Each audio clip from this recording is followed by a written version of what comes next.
and welcome to today's webinar. I'm David Wallinga, Director of Healthy Food Action. This is the second in our 4-webinar series on food pollution, what clinicians and parents need to know. Today's webinar is titled Fish, Fats, and Pollutants, Mercury. Healthy Food Action is a 3-year-old network engaging U.S. health professionals around issues in food and farm systems and helping them to advocate for policies to create a healthier food future. Making sure the webinar runs smoothly today is my colleague, Rachel Gruel. Today's moderator is Dr. Mark Mitchell. Mark's a physician who spent over 20 years in public health, including in leadership positions of city health departments in New Haven and Kansas City, and is founder and senior policy advisor to the Connecticut Coalition for Environmental Justice. Mark's also been an advisor to the World Health Organization on food safety and risk communication, including around mercury. He's the principal of Environmental Health Associates, where he consults around environmental health and justice. Dr. Mitchell often works with communities of color and low-income whites, helping them to prevent the disproportionately higher rates of disease in their communities. At a personal level, I would note that I had the pleasure last fall of seeing Mark receive the Damu Smith Award from my own environment section at the American Public Health Association meeting. And now, Mark. Thanks, David. Hello, everyone.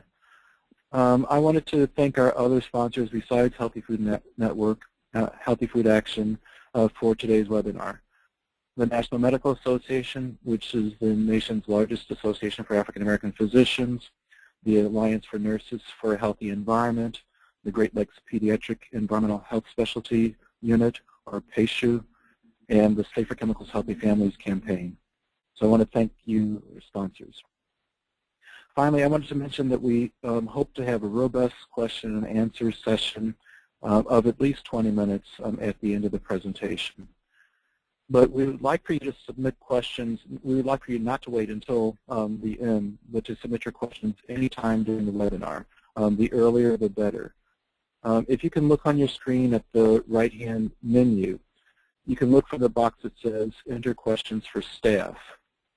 Type your questions in there and then hit Send.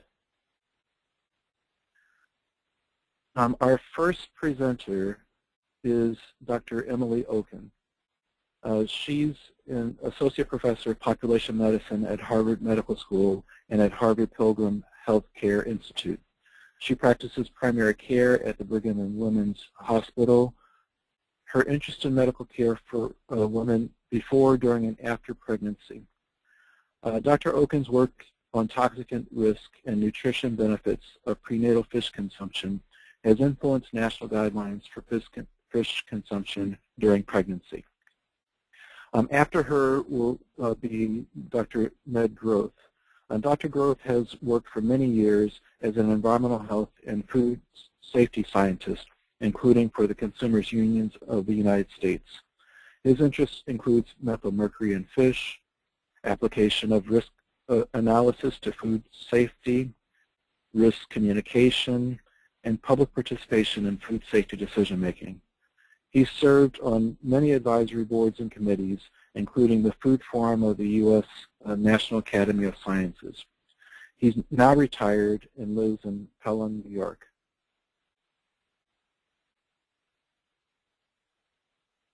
So let's have Dr. Oken. Thanks so much. It's a pleasure to be here, and I appreciate the invitation from Dr. Wallinga and to be a part of this group, even though we're not in the same place with Dr. Mitchell and Dr. Groth. So I wanted to talk a bit today about the broader perspective on the potential benefits and harms of fish consumption. Next slide, please. When we consider fish consumption, I think that many people are familiar with the joint issues of the nutrient benefits that are contained in fish, and most emphasis is particularly focused on the health benefits of DHA, docosahexaenoic acid, which is an omega-3 fatty acid. For health, there are also other nutrients that are very rich in fish, including things like vitamin D and iodine. Many people are deficient in these nutrients. And And these also have been less considered in studying the health effects of fish. The other thing that I think has received a little bit less emphasis is the extent to which, if people aren't eating fish because of concerns about contaminants or other risks, what are they eating instead? And I think that this consideration needs to be part of the larger research body and policymaking on the health effects of fish, because fish is a food. If people aren't eating fish, they're eating something else for that meal. We're going to hear a lot. I'm not going to talk in detail about these effects, but it is important to know that those considerations are out there. We're going to hear a bit about the evidence on the health effects of methylmercury from fish from Dr. Groth, whose talk is following mine. So I'm not going to emphasize that. I also think that people are more familiar with methylmercury. There are also other toxicants in fish, some of which have been better studied, like PCBs, some of which have been less well studied and are more emerging. In general, fish, the focus on mercury derives from the fact that fish consumption is the primary source of methylmercury intake, but there are other contaminants, and if you eat enough fish that have modest amounts of these contaminants, you can get. And more recently, well, perhaps over the past several decades, there has been a lot of concern about whether consumption of fish in general or specific types of fish can have ecologic impacts. And this has, I think, needs to be part of the policy discussion, because if we look at the next slide, we'll see that the consumption of fish overall has really increased dramatically over the past several decades. So since 1950, on the left-hand side of the figure, up through 2008, the estimates are that consumption of fish for both food and non-food uses has just continued to escalate, in part because people are eating more fish, and in part because there are more people. And so if this pattern continues, there simply won't be enough fish in the ocean if everyone tries to eat the recommended 1 to 2 fish servings per week that we think that we should probably eat for health. When people try to make fish consumption choices following sort of the best ecologic guidance, so it's not entirely straightforward either. And so, for example, one of the commonly used sources of guidance about trying to eat healthy fish, fish that's good, that's healthy for the ocean, we often don't have the information that we need to make the best choices. And so if you look at this fish consumption card from the Monterey Bay Aquarium, which is probably the most widely used source of ecologic guidance around fish consumption, and you're in the grocery store and you're considering eating shrimp, well, is shrimp a good option? It turns out that it really depends on the source and the method of whether it's farmed or wild, and so we may not have the information that we need as an individual consumer to decide whether or not each individual fish type is the right thing, not only for our own health, but for the globe. So there are many possibilities for different kinds of fish consumption advice that we see. And so one of the options, if we look at the next slide, is to just communicate the harms and assume that if we give people guidance about the potential harms from methylmercury or other contaminants or other ecological harms, that they will, knowing the harm, they will switch their consumption to, for example, a lower mercury fish so that they'll still achieve the benefit but avoid the harm. And it turns out that this approach is probably not going to result in the desired behavior. In January 2001, the U.S. FDA released fish consumption advice with a particular focus recommending that pregnant women limit their fish intake. And if we look at the figure on the next slide, we'll see some data that I published with colleagues of mine now a decade or so ago, looking at fish consumption in a cohort of pregnant women who, so these are different women surveyed over time, and what we found is that women who are entering pregnancy in the 2 years before the January 2001 federal mercury guidelines came out, there was a gradual average increase in fish consumption.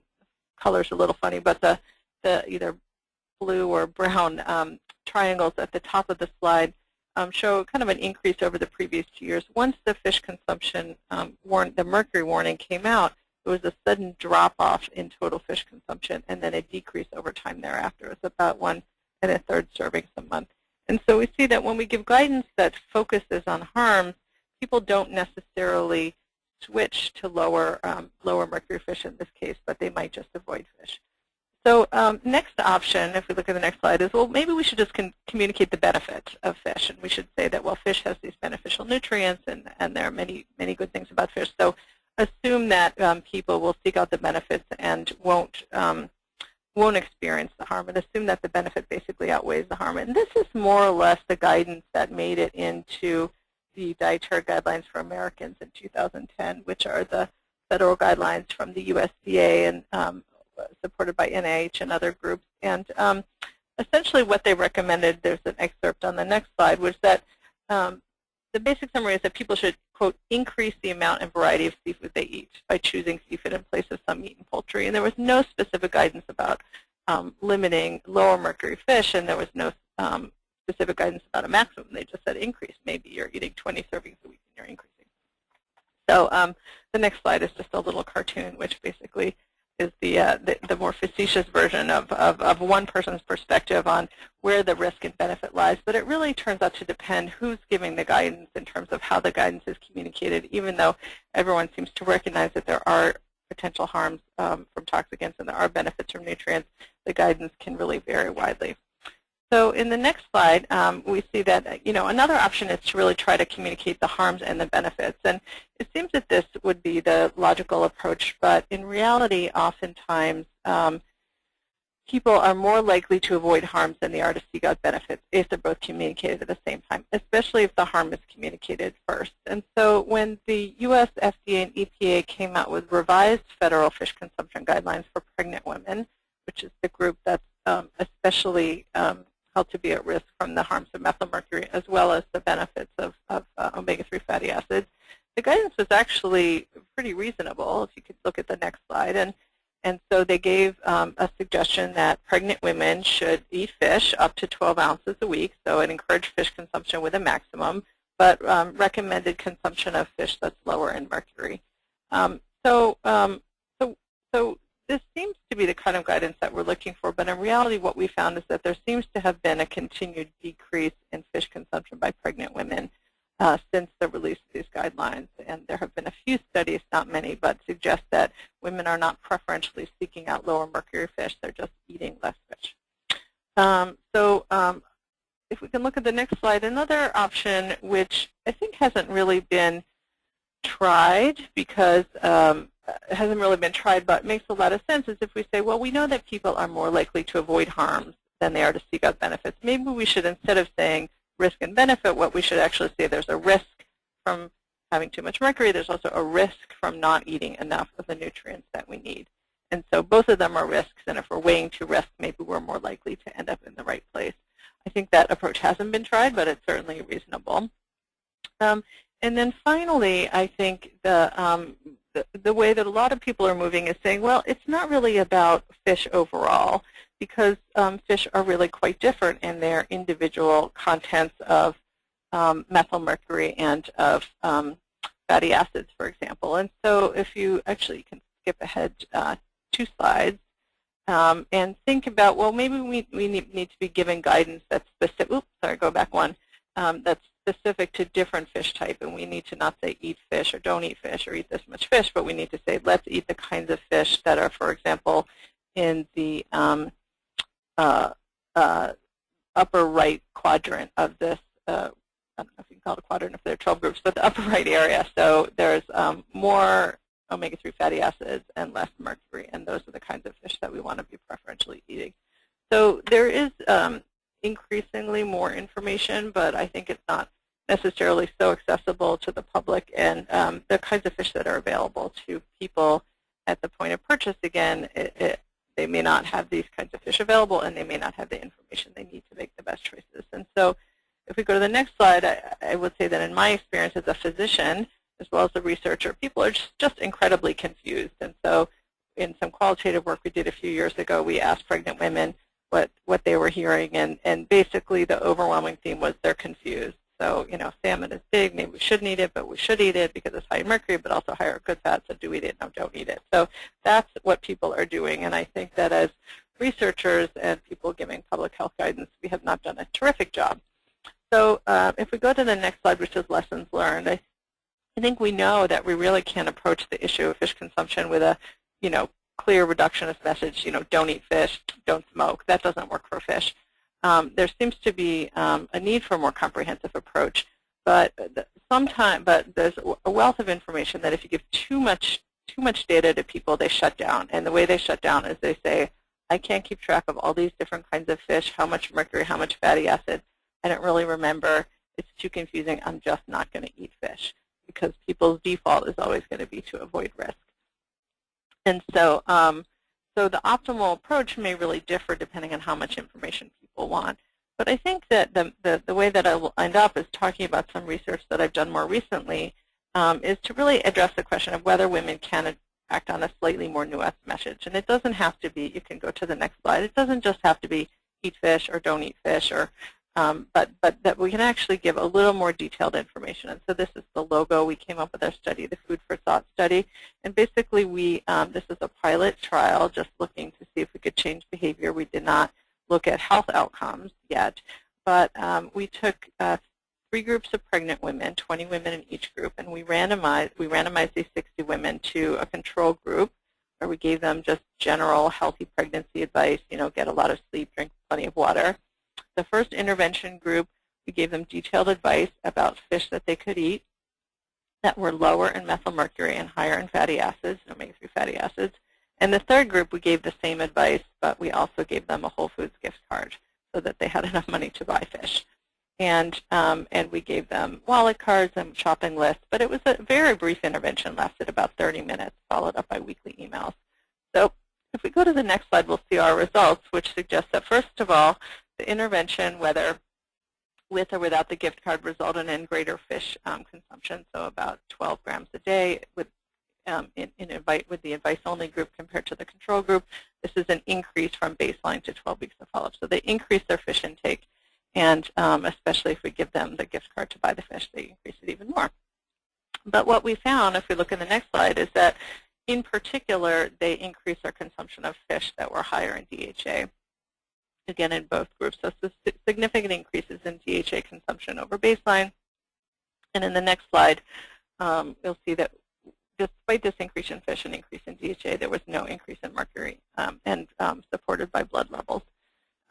So we at least have some preliminary data suggesting that with a fairly simple intervention, we can get women to act in the way that we think is optimal. I will say that we did not consider ecologic concerns in this intervention, but whether we can act on these multiple axes, I think I'm a little more optimistic that women can take slightly more nuanced advice and act on it. And the last slide that I have is just the graphic of some of the advice that we give people, which said, these are the fish that you can eat, rather than recommending or giving advice so much about what they shouldn't eat. Mostly we focused on what women should be eating, and then divided the advice based on how much nutrients are in the fish.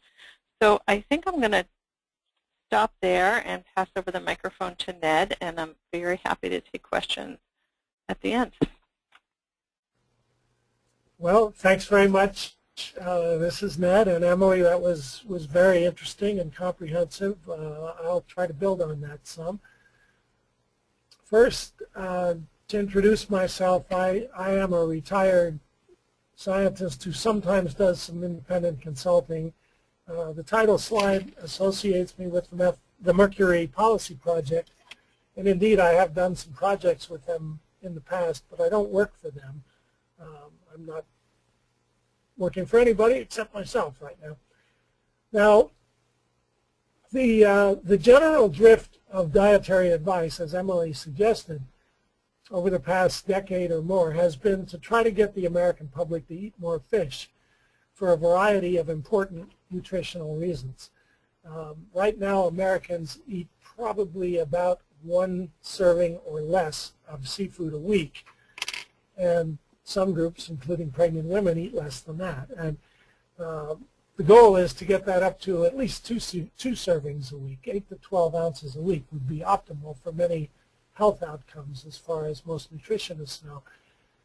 If that were to happen, and it's not going to happen easily, but if it were to happen, mercury exposure would increase in proportion if other things remained equal. We have to see that they don't, because as I'll show, starting in the next slides, there are many concerns about methylmercury exposure that are quite well justified, and they've been getting more strongly documented, and the concern is growing about lower and lower exposures as research advances, as often happens in environmental health. There are many different effects of seafood consumption and methylmercury exposure. Speaking of methylmercury, it affects the developing nervous system, and that's been the main focus of research and probably will be the main focus of my talk here. Developing nervous system effects can occur prenatally, and there's emerging evidence that they can also occur postnatally from the child's own seafood consumption up to the age of several years. There are also possible neurotoxic effects in people whose nervous systems aren't developing rapidly, in adults and in older children, in women who aren't pregnant. Those are generally associated with much higher doses than the ones that we're concerned about prenatally, but it is possible to get too much of a good thing, to eat too much fish and get too much mercury, and as a result to experience neurotoxic effects. There's some concern and a lot of somewhat controversial and still inconclusive epidemiological evidence that methylmercury may have adverse effects on cardiovascular health, which is ironic because one of the main reasons to eat fish is to benefit cardiovascular health.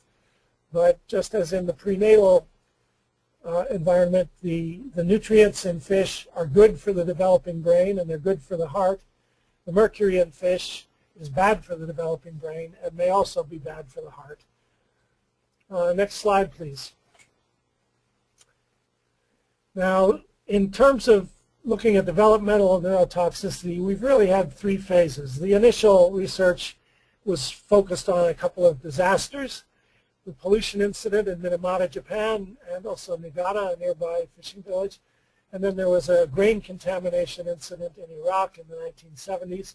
Those were accidents or industrial pollution events with very, very high exposure of large populations and massive adverse effects, including death and long-term disability and severe neurotoxic effects. The next phase of research began to look at populations that eat a lot more fish than the average American in places like New Zealand, the Faroe Islands, the Seychelles Islands, some Native American tribes,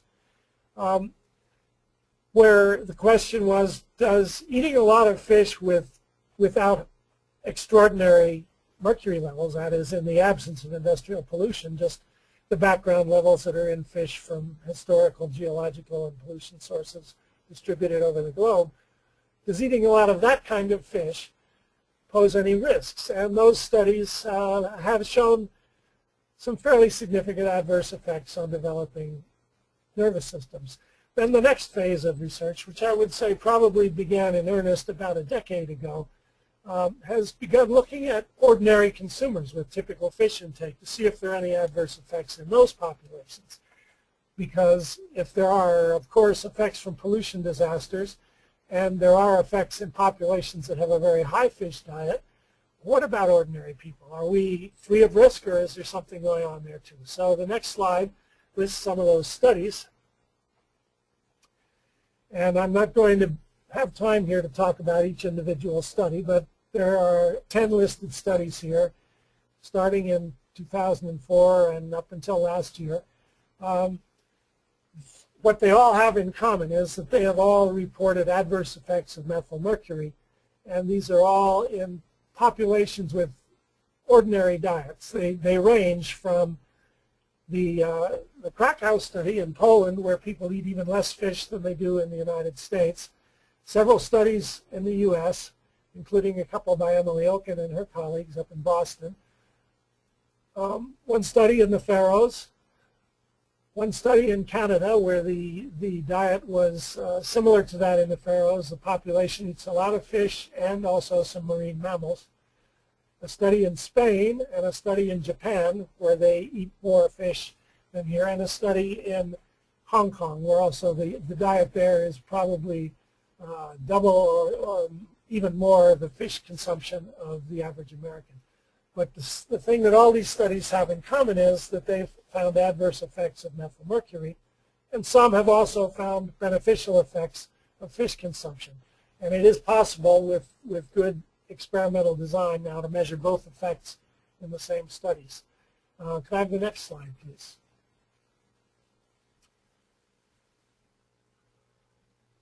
So the summary of these studies is that they come from many different countries and cultures.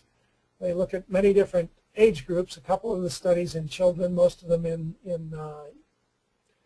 either newborn children or children who were exposed prenatally and are being assessed as they grow up and develop. All of them have found adverse effects, and several have found beneficial effects. And the effects are not small, and they're not rare. They occur in some studies in the highest decile or so of exposure, which has been an experimental design in order to compare high and lower exposures within the population. In some studies, they are dose-related across the entire range of exposure. And the magnitude is, on most of the scales of cognitive development, we're talking about a 100-point scale of outcomes similar to IQ. And the results are anywhere from a loss of a couple of points to, in one or two cases, 8 to 10 or even 16 in one study points. So these are not something we would want to tolerate if we're trying to promote public health. Next slide, please. This is a little hard to follow, but I'll explain it and kind of walk you through it.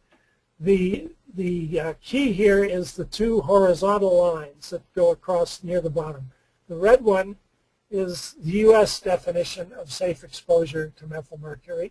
It was adopted by the EPA in 1999. It's called the reference dose. The blue one is the international standard. It was adopted by the World Health Organization on the recommendation of a joint expert committee in 2003, I think it was last modified.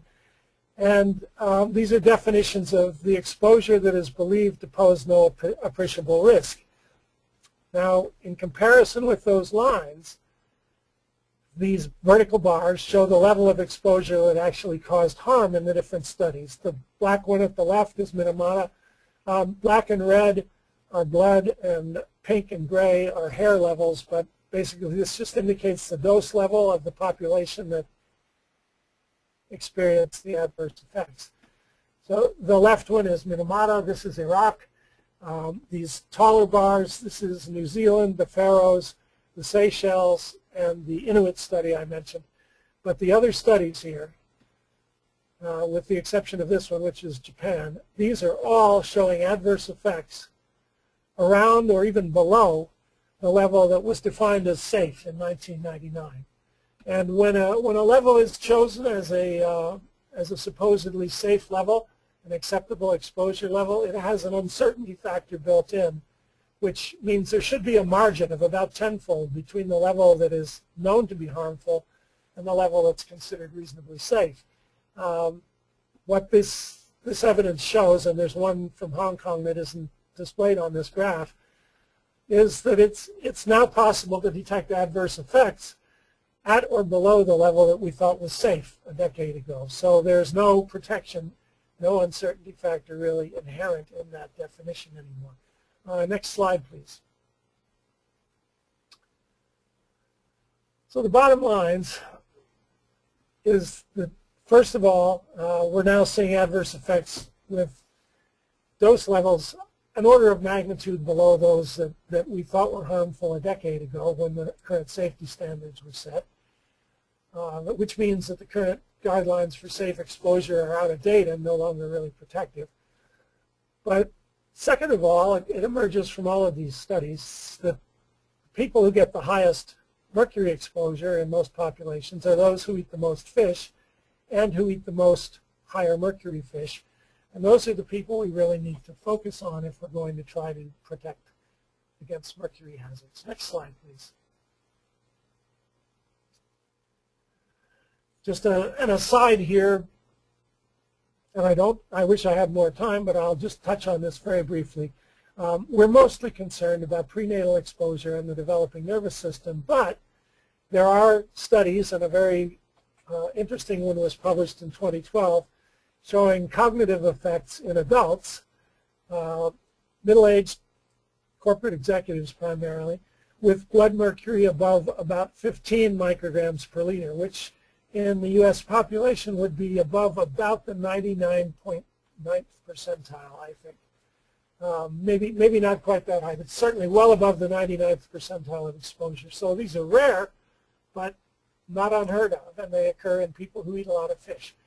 And in extremely rare cases, maybe 1 in 10,000 or fewer, there are people who eat fish 6, 8, 10, even 20 times a week, and many of those people eat high mercury fish and have come down with clinical methylmercury poisoning, which has been diagnosed by physicians. These are very rare cases, and some people will tell you that there aren't any, but there are, and they affect people who are way off the scale in terms of how much fish they eat and how much mercury they eat.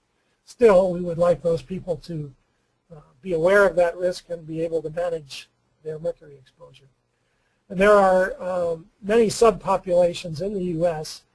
that have high fish diets, and that includes some Asian and Native American ethnic groups with traditional high fish diets, and also people who have chosen to eat fish instead of meat and poultry for health or ethical reasons, and also people who simply believe that fish is the healthiest choice that they can eat and are eating a high fish diet for their heart health. And there are, of course, subsistence and recreational anglers who eat a lot of fish that they catch. So there are many different subgroups that eat a very high fish diet in the U.S. Next slide, please.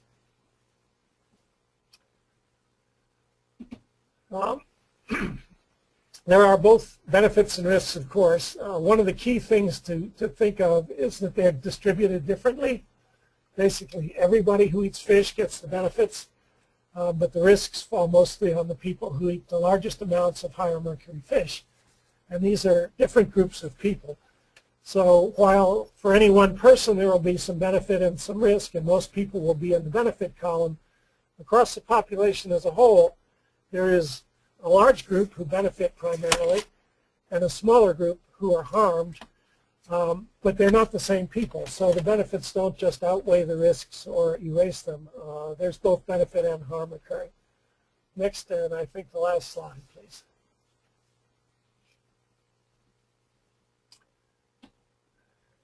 So how do we deal with this? Well, first I would say that of the two problems, one being that people, including pregnant women, are not getting enough omega-3 fatty acids. That probably affects 90% of pregnant women and the vast majority of the population as a whole. On the other hand, the fact that people are getting too much mercury, well, that probably affects a much smaller fraction of the population.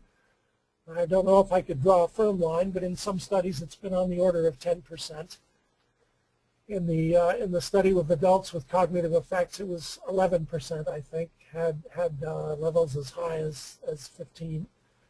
So one problem is bigger and one problem is smaller, but I think we don't just throw the mercury exposed people under the bus because the vast majority will be better off eating more fish. We have to try to address both problems together. And the way to do that, as Emily suggested, is to better develop our fish consumption advice. And I think the community that is interested in that, nutritionists and environmental health people, is moving in that direction, moving fairly rapidly, and I think we're getting more and more aware that we need to work together and not at cross purposes.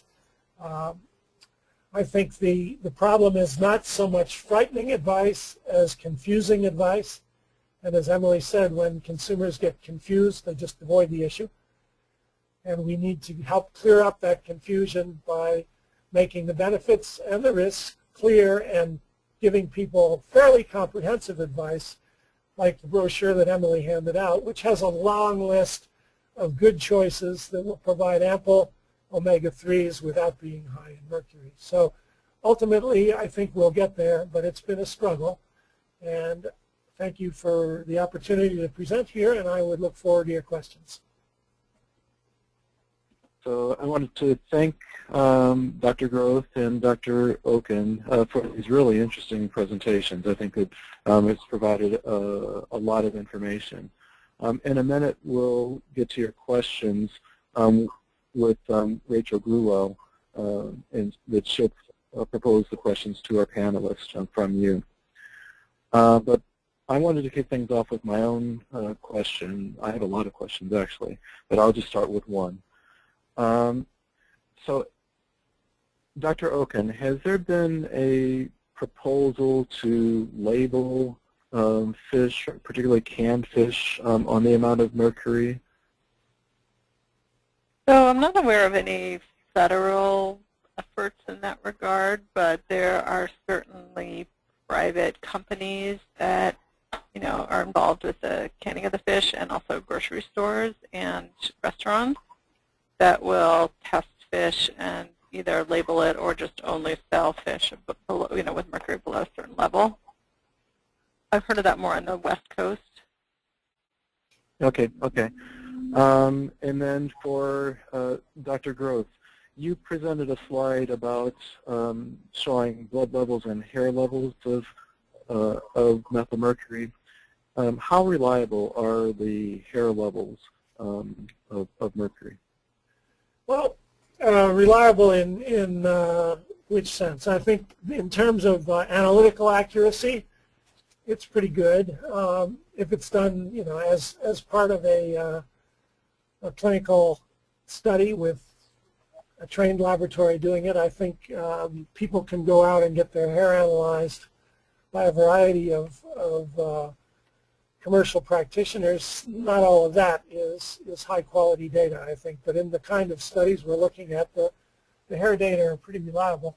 Blood data and hair data provide different kinds of information. The hair data tend to integrate long-term exposure, whereas the blood level tends to reflect fairly recent exposure. It does equilibrate after a while, but a change in the diet can change the blood mercury level in a matter of weeks or months, whereas the hair level reflects what has been present over a longer time. If I could just add to that, it depends on what length of hair you're analyzing. So if you can use hair to look at hair at exposure in really narrow time windows, even in the past, if you use a very short length of hair, because hair grows at a fairly predictable rate. Okay, well, thank you. Rachel, do you have the next question? Yes, I do. I have a question from Deborah Bookin. And the question is, what is known at the present time about the contamination of fish in the Pacific and elsewhere related to the tsunami-related damage to one of Japan's nuclear reactors? Are there any guidelines at this time to eat fish from these waters safely? This is Ned. As far as I know, and there have been several agencies and private organizations monitoring fairly intensively.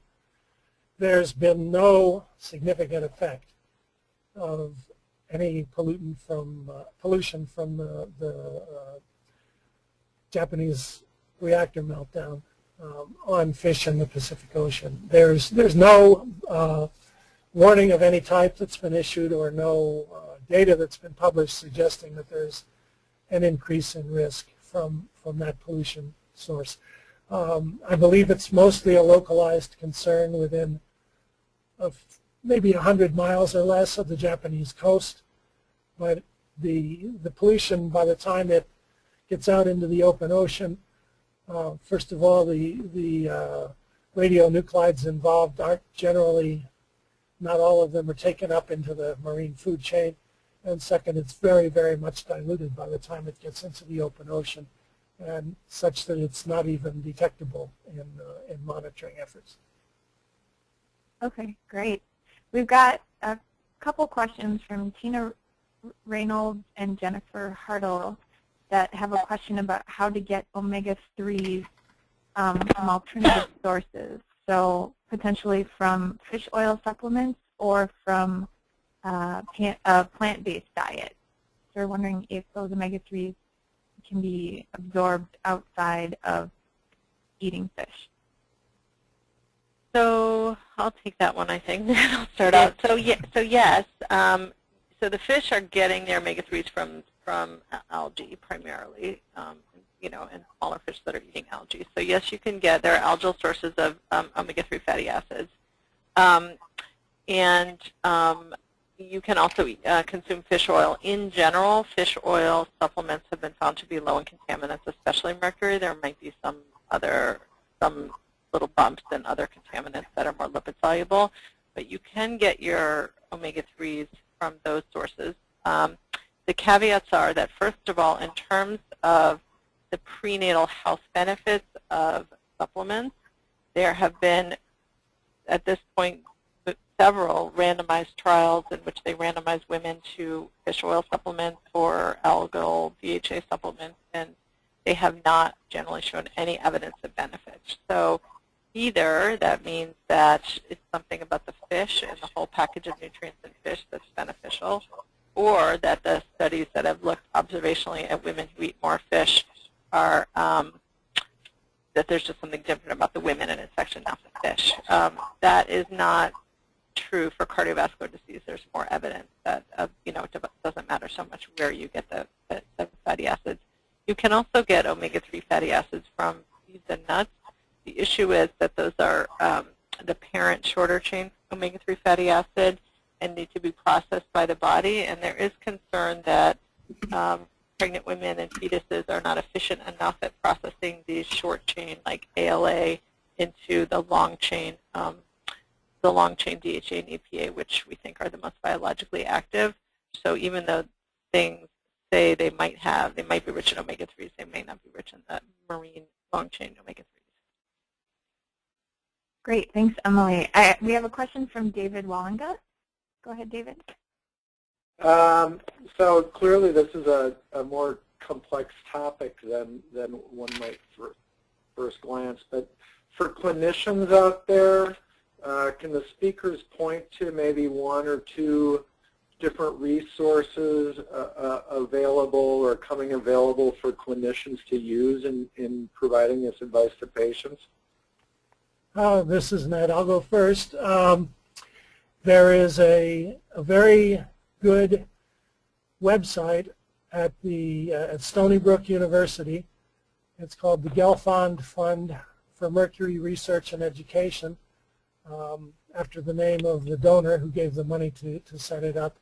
And it includes a resource of medical information and other research, for instance, the levels of mercury in different fish, and a lot of information about physician education on the subject of methylmercury exposure and dietary advice on fish consumption. It's at Stony Brook University, the Gelfand Fund for Mercury Research and Education, I think it's called. And I'll just add that there is, for physicians, there is information on places like UpToDate, which I actually wrote, the part on fish and pregnancy. Great. We have another question from Erica Burt. The question is, have there been any studies comparing neurodevelopmental outcomes for children of mothers who ate the recommended low mercury, high PUFA diets versus mothers who ate high vegetable vegetarian diets during pregnancy? None that I'm aware of. That'll be a good study. So the issue is that a lot of the studies that have been done with modest fish consumption, modest fish consumers during pregnancy, have shown that overall women who are eating 2 servings a week or more seem to have kids with better neurodevelopment. The issue is there's not a lot of information in those cohorts about what kind of fish they're eating, and it's not clear that the women who are not eating fish are also not eating, they could also be eating unhealthier diets in other ways, and that hasn't been accounted for. Great question. There's a paper. Question? Oh, can I add a comment? There's a paper that I really liked recently that was published, which was not focused on mercury. It was looking at PCBs, but it was a modeling exercise where they looked at the health effects of advising pregnant women to avoid fish because of PCBs. And what they did is they they considered two scenarios. One is that the women ate beef instead of fish, and the other one is that they ate vegetables instead of fish, and they ended up with very different conclusions about the effects of this advisory, depending on what people turn to. I would like just to comment as a long-term observer of the limits of science. The question implies a study design by a benevolent dictator who could say, well, we'll take this group of women and we'll give them the perfect vegetarian diet, and we'll take this group of women and give them the perfect fish as a protein source diet. Unfortunately, there are little things like medical ethics and other problems that prevent us from doing that kind of a controlled experiment with human beings. We're stuck with the very diverse and very messy actual lives of people out there, which we then try to reconstruct with questionnaires and other very imperfect instruments for measuring what they actually ate. But maybe someday there will be an opportunity to do that kind of a study. It would require an extremely effective recruiting process to get people selected from a large population who fit the criteria of the two groups. But as Emily said, it would be a great study. Thanks. Question, and again, if other people have questions, please feel free to send them in. Now we talk about farm. Can you tell me a little bit about farm-raised fish and versus the ocean cod or freshwater fish? How do people know whether fish are farm-raised, and are farm-raised fish always lower in mercury? I'll take a crack at that one. Always is a word that no one would ever use in environmental health, but generally speaking, farm-raised fish are of species that tend to be low in mercury, such as salmon or tilapia or trout. Shrimp are often farmed. Those are all quite low in mercury. There are, of course, other environmental and health concerns about farm-raised fishing, and some people prefer to avoid farm-raised fish until they're satisfied that it's being done more sustainably than it often has been.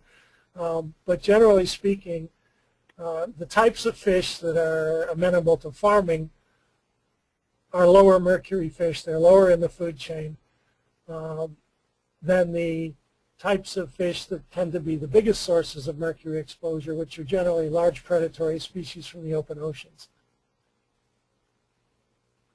And so how do you know if you have farm-raised fish in the store?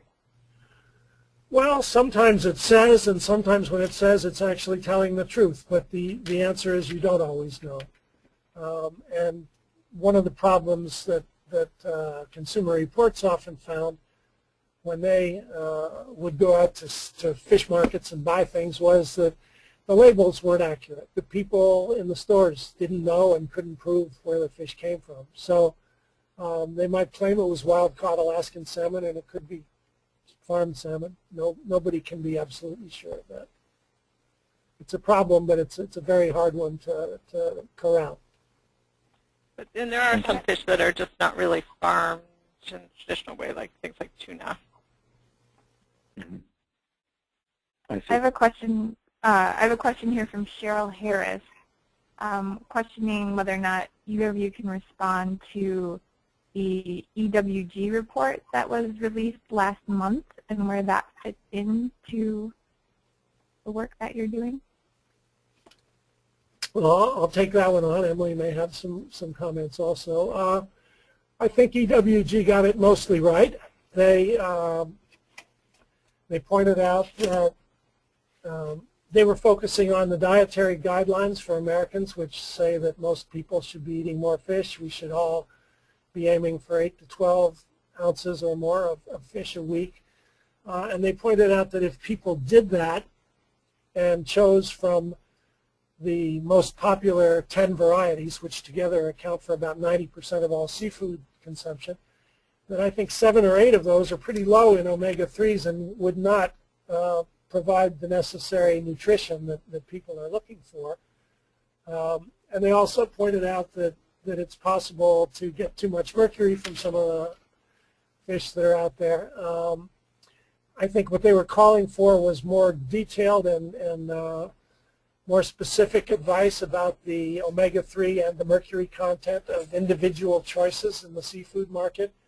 And I think that's a direction that most of us are going in one way or another. We're trying to give people more specific advice. Just eat more fish isn't very helpful. Avoid these high mercury fish isn't very helpful. We need to give people a better basis for making intelligent decisions. Emily, do you have any thoughts on the? I don't have anything to add at this point, no. Okay, we have a question from Kyle Foley. He's curious to know how you think this more nuanced advice from the Food for Thought could be communicated to the wider public. Is that a role for doctors, for nonprofits, for the FDA? So this is really my opinion, not based on any research. I think it's going to be hard for the government to give a lot of broad advice about what people should eat. I think for me the difference is that we were really focusing on encouraging people to eat, telling them what they should be eating or could be eating rather than telling them what they could avoid. So I think I will say that physicians are largely no better off than the general public, so they're confused and misinformed as much as everyone else is. So I think we could do better about educating physicians, give better advice to them that they can pass on to their patients. But I think there's certainly a role for public health, for not-for-profits, for public health agencies, for physicians, as long as they're giving advice, and even sometimes. Brochure is tremendous. I mean, it's a really good instrument. It's simple and yet it's nuanced and detailed, and it works. I mean, she's done a controlled experiment and basically showed that it has the desired effect on women's behavior and does not increase their mercury exposure. So I think that advice like that can be developed and disseminated through all kinds of channels. As Emily said, there's a role for public health organizations, for NGOs, even for the government, and I would say probably more in the context of the dietary guidelines that will come out in 2015 than something from a regulatory agency. But I think the FDA and the EPA in issuing fish consumption advice don't want to be out of step with the dietary guidelines, so I would think eventually several federal agencies, many state health departments, and many private and sort of civil society organizations will want to convey this kind of information. The hardest part will be getting everybody on the same page, because there are so many ways to try to combine the information in useful form. But I think what Emily has put out there is tested and sound and effective, so I think it's a good model, and I hope many of the other actors will be looking at that and trying to emulate it. The one caveat that I would add is just that we didn't design that to be public health guidance. It was really meant for research, because we focus on women who are low fish consumers. So before everyone goes on, disseminate that broadly, it wasn't meant to be for everyone. Most women are low fish consumers. Yes. So Emily, can you tell us where we can get that? Is that available online? So it is not. Like I said, I have a little bit of concern about making that the message, but I'm happy to share it with anyone who wants it. But it's still in the development phase. Okay.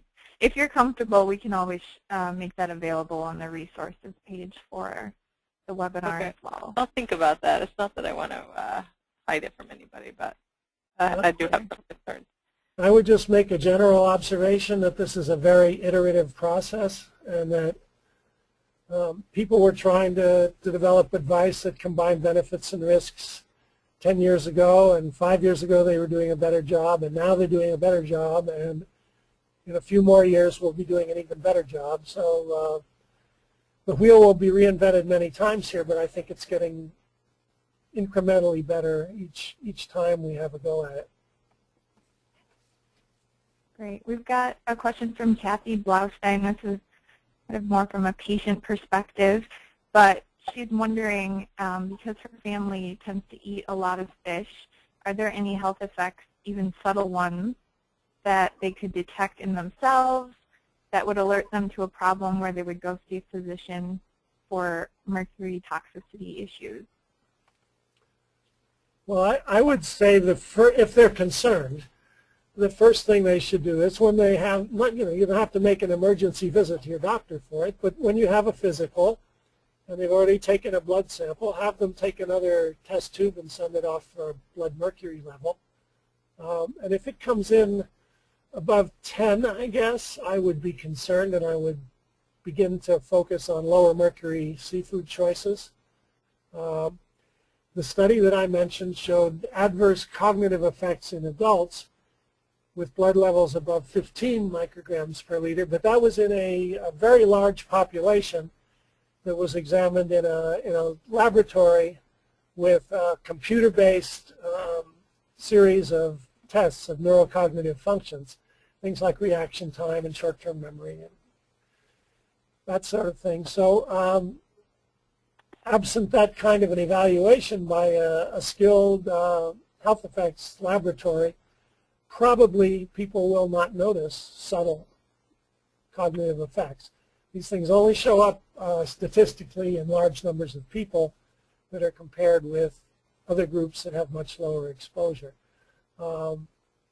However, the simplest way to address the concern within a family is to get information on the mercury content of different choices and the omega-3 content of different seafood choices, and make your choices based on the benefits and risks of the individual types of fish. Great. I think we've got time for maybe one more question, but before we go there, I just wanted to make a comment.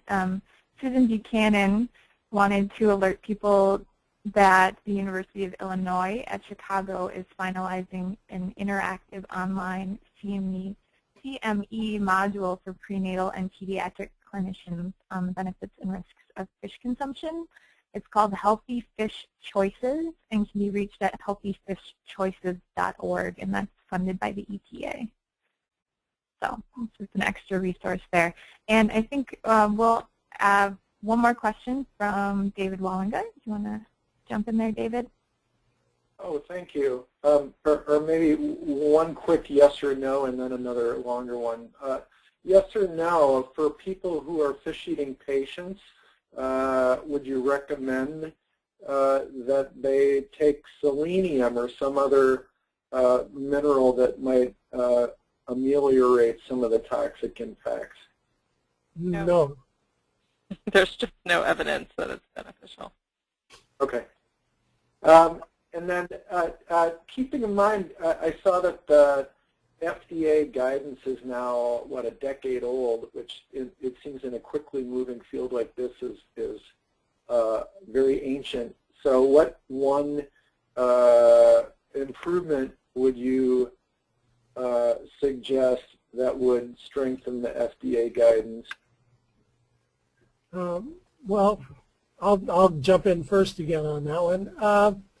I think what the FDA and EPA, it's a joint advisory, can do that will be most helpful is put out more detailed information about the beneficial and risk components of different fish varieties. There are something like 55 varieties of shellfish and fish that make up 99% of the U.S. market. And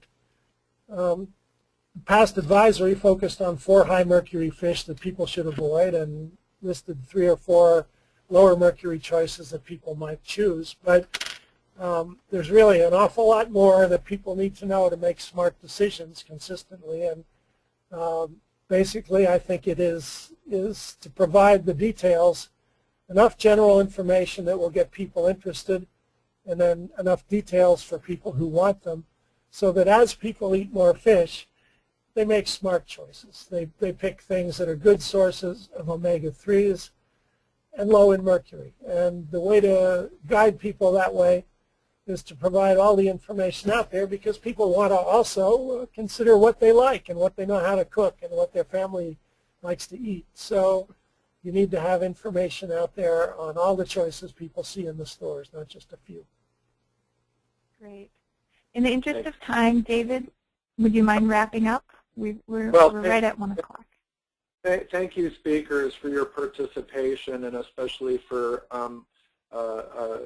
being right on time. I really appreciate that. And thank you, the audience, too, for staying online for the whole webinar. I think it was a good one.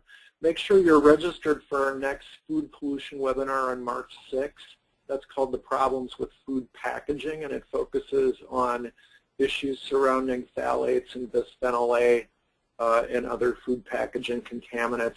It features Dr. Shauna Swan, who's a professor of preventive medicine at the Icahn School of Medicine at Mount Sinai, as well as Janet Nuttleman of the Breast Cancer Fund. Register at healthyfoodaction.org, and you'll also be able to find there again some of the links to the resources mentioned on today's webinar. And I think in a day or two, Rachel will post a recording of the full webinar. So even if you have friends or colleagues who weren't able to make it today, they can register and get the recording and be able to see the content that way. Also, later this spring, please keep your eyes open for our next series of webinars on health disparities in food justice. So thank you again, and until the next webinar, thank you from Healthy Food Action.